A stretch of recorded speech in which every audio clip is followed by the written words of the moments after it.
প্রিয় দর্শক, ফের উত্তেজনা। ভারতের সাথে কোনো মতোই আমাদের সম্পর্ক স্থিতিশীল হচ্ছে না। একটি ছোট ঘটনা, আমাদের দেশের আ একটি ছোট আ বাঁধ পুনর্নির্মাণ হচ্ছে।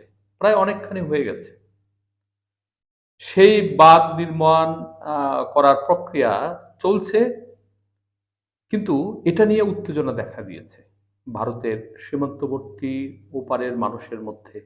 এবং সেটা নিয়ে ওখানকার যে রাজনীতিকরা, সেটাও তারা বিভিন্নভাবে কথা বলছে। তারা বলছে যে এই অঞ্চলের মানুষের প্রায় ১৭ লাখ মানুষ ক্ষতিগ্রস্ত হবে এই বাঁধের জন্য। কেন হবে সেটা? কেন হবে?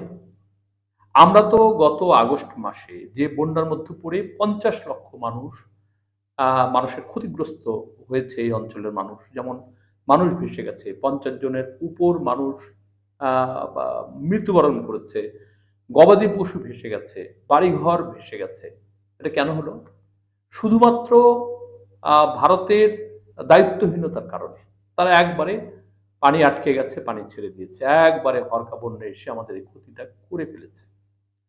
গত ৫ই আগস্টের পরে যখন শেখ হাসিনা আ ভারতে পালায়, পলায়নের পরে তারা এটা পরিকল্পিত করেছে কিনা বা এটা করেই থাকে। তারা সাধারণত যে বাঁধগুলো দিয়েছে, যেমন ফারাক্কায় দিয়েছে।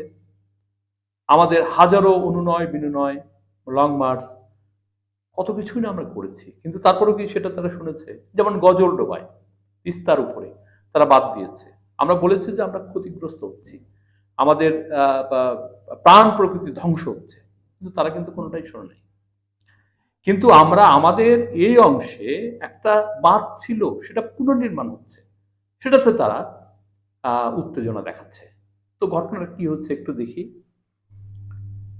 গত বছরের আগস্টে বন্যায় বাংলাদেশ ভারত সীমান্তবর্তী ত্রিপুরার বিলোনিয়া ও ফেনীর বল্লামুখার বেড়িবাঁধের ৩ পয়েন্টে ব্যাপকভাবে ক্ষতিগ্রস্ত হয়।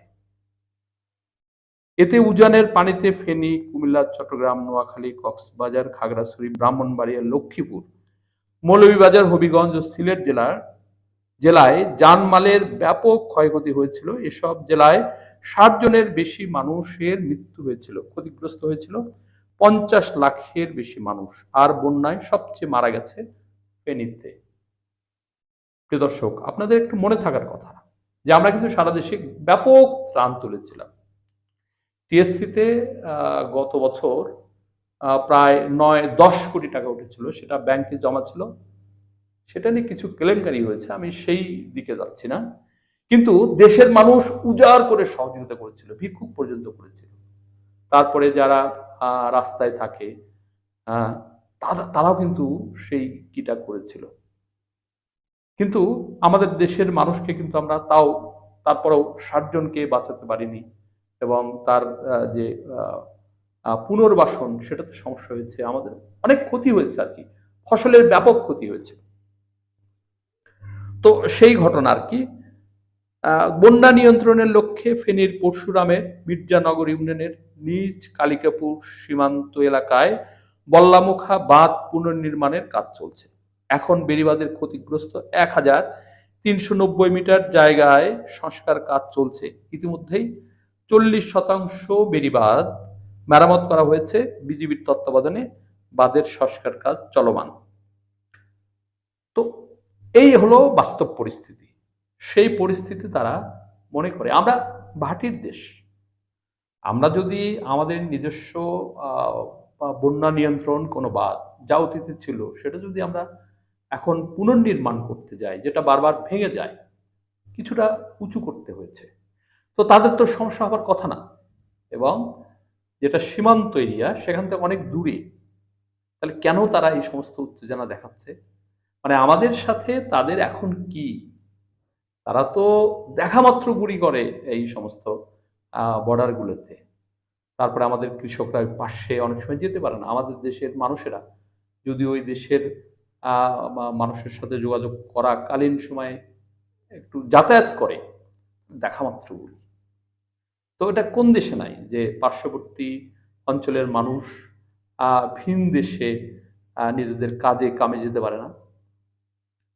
তো তারা বেড়া দিয়েছে, জানেন আপনারা, যে কত বড়, প্রায় 4100 কিলোর একটা বর্ডার, পৃথিবীতে বিরল, প্রায় পঞ্চম বোধ হয় আমরা, এত বড় একটা বাঁধ, দেশ ছোট কিন্তু তাদেরকেই ঘিরে রেখেছে। দুঃখিত, দেশ ছোট কিন্তু তারাই আমাদেরকে ঘিরে রেখেছে। তো সেই অবস্থা, তারা কি বলছে দেখি। প্রতিনিধিরা বাংলাদেশের অংশে অপেক্ষাকৃত বড় বাঁধের পুনর্নির্মাণ হচ্ছে বলে মুখ্যমন্ত্রী মানিক সাহাকে জানিয়েছিলেন। সর্বশেষ গত শুক্রবার সীমান্তবর্তী দক্ষিণ ত্রিপুরা জেলার বিলোনিয়া বিধানসভা আসনের CPIM communist party of India মার্ক্সবাদী বিধায়ক দীপঙ্কর সেন বাংলাদেশের অংশে বাঁধ নির্মাণের বিষয়টি জানিয়ে রাজ্যের মুখ্যমন্ত্রীকে চিঠি দিয়েছেন। সেই চিঠির ভিত্তিতে গত রোববার ত্রিপুরা রাজ্য কেন্দ্রীয় সরকারের আধিকারিকেরা সীমান্ত অঞ্চল পরিদর্শন করেন। তো তারা পরিদর্শন করেছে, সমস্যা তো নাই। আমরা তো উজানের দেশ নাই, না, তারা তো উজানের দেশ।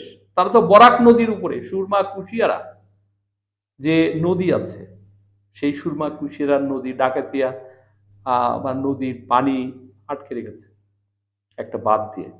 যদিও সেই বাঁধের ফলে তাদের অঞ্চলের মানুষও ক্ষতিগ্রস্ত হচ্ছে, তার জন্য একটা আন্দোলন আছে। আমার নিজের মনে আছে 2002 সালে আমরা এই বরাক নদীর উপর যখন তারা বাঁধ দেয়, আমি সেই লং মার্চ ঢাকা থেকে গিয়েছিলাম, প্রায় 9 দিন হেঁটে বিভিন্ন পয়েন্টে পয়েন্টে আমরা সেখানে পানির জন্য মিছিল করেছি, মিটিং করেছি, মানুষকে সংগঠিত করে আমরা একদম আমলশিদ দিয়ে জকিগঞ্জ পর্যন্ত আমরা গেছি। আমার মনে আছে 2002 সাল, মানে আজ থেকে প্রায় 23 বছর আগের কথা। তো আমরা কিন্তু ক্ষতিগ্রস্ত হচ্ছি, কিন্তু তাদের দেখেন কি উদ্বিগ্নতা, মানে আমাদেরকে বিশ্বাসই করে না। ওই অঞ্চল পরিদর্শনের বিষয়ে গতকাল সোমবার টেলিফোনে প্রথম আলোকে বিধায়ক দীপঙ্কর সেন বলেন, বিলোনিয়ার উল্টো দিকে অর্থাৎ বাংলাদেশ অংশে একটি বাঁধ পুনর্নির্মিত হচ্ছে। হ্যাঁ, ঠিকই। বিলোনিয়ার উত্তর অংশের জল বাংলাদেশের কালিকাপুর দিয়ে ঢোকে।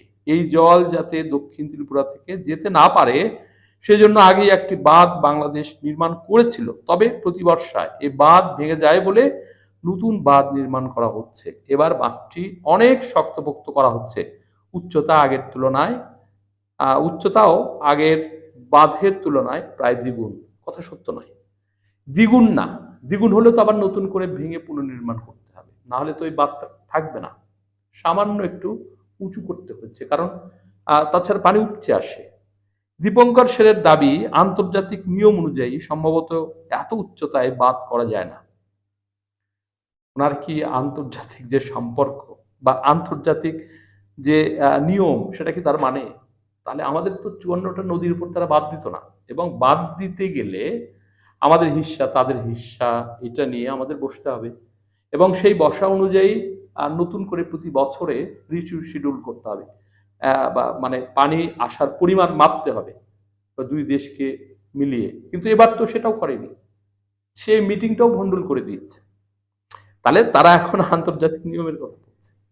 আমাদের অংশে আমরা করতে পারবো না, কারণ তারা উজানে, আমরা তো উজানে না যে আন্তর্জাতিক নিয়ম সেই করে ফলো করতে হবে। তারপরেও আমাদের সঠিক ঠিকই আছে, তো তারা দিতে পারে, দেখা যাক কি হয়। উত্তর বিলোনিয়া সহ অন্যান্য অঞ্চল পরিদর্শন করেছেন দীপঙ্কর সেন। তিনি বলেন, এসব অঞ্চলের মানুষ তাকে বলেছেন ওই অঞ্চল থেকে খাল কেটে জল অন্য নদীতে ফেলে তা শহরের বাইরে নেওয়া সম্ভব। তবে সরকার কি করবে সে সম্পর্কে কিছু বলতে চাননি তিনি। দীপঙ্কর বলেন, আমি জানিয়েছি, এখন দেখা যাক কি হয়। সরকারি হিসাব মতে গত বছরের বন্যায় ত্রিপুরায় বিভিন্ন অঞ্চলে 17 লাখ মানুষ ক্ষতিগ্রস্ত হয়েছিলেন, মৃত্যু হয়েছিল 38 জনের। বিষয়টি মাথায় রেখে ত্রিপুরার পাবলিক ওয়ার্কস ডিপার্টমেন্টের সচিব কিরণ গিত্তর নেতৃত্বে একটি সরকারি দল গত রোববার ঘটনাস্থলে যায়।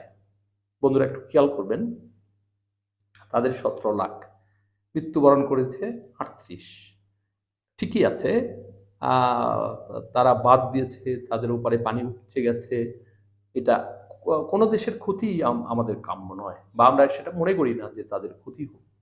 কিন্তু আমাদের 60 জনের উপর মানুষ মৃত্যুবরণ করছে, সেটা ক্ষতি না। তারপরে শুষ্ক মৌসুমে তারা পানি আটকে রাখে এবং বর্ষা মৌসুমে তাদের একবারে পানি এমনভাবে ছাড়ে যেটা হরকা বন্যাতে রূপান্তরিত হয় এবং পানির তোড় এত বেশি থাকে সমস্ত কিছু ভেসে নিয়ে চলে যায়। তো এই পরিস্থিতি তারা সেটা কিছু মনে করে না।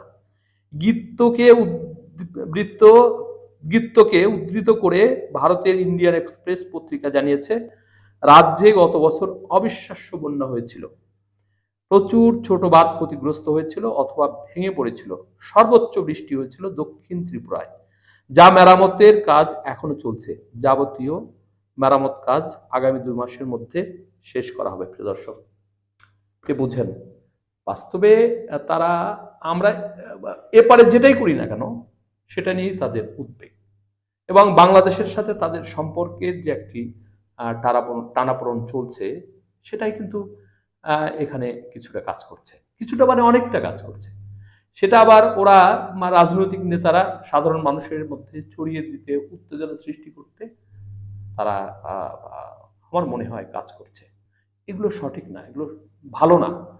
একটা দেশের সাথে আর একটা দেশের সম্পর্ক থাকবে গভীর, পার্শ্বের দেশ, আমরা প্রতিবেশী, আবার তারাও আমাদের প্রতিবেশী। তাহলে আমরা যদি প্রতিবেশীর মর্যাদা রক্ষা করি, তারা তো আমাদের কে সেটা কি করে না, মেনটেন করে না।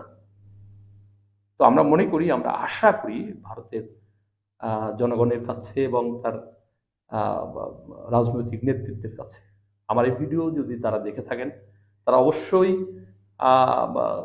অবশ্যই তারা প্রতিবেশীর যে মর্যাদা সেটা দিবেন। আমি সহ আমাদের দেশের মানুষের যে আবেগ সেটা তারা বুঝবেন। প্রিয় দর্শক, এখন এ পর্যন্তই। সকলে ভালো থাকবেন। আল্লাহ হাফেজ।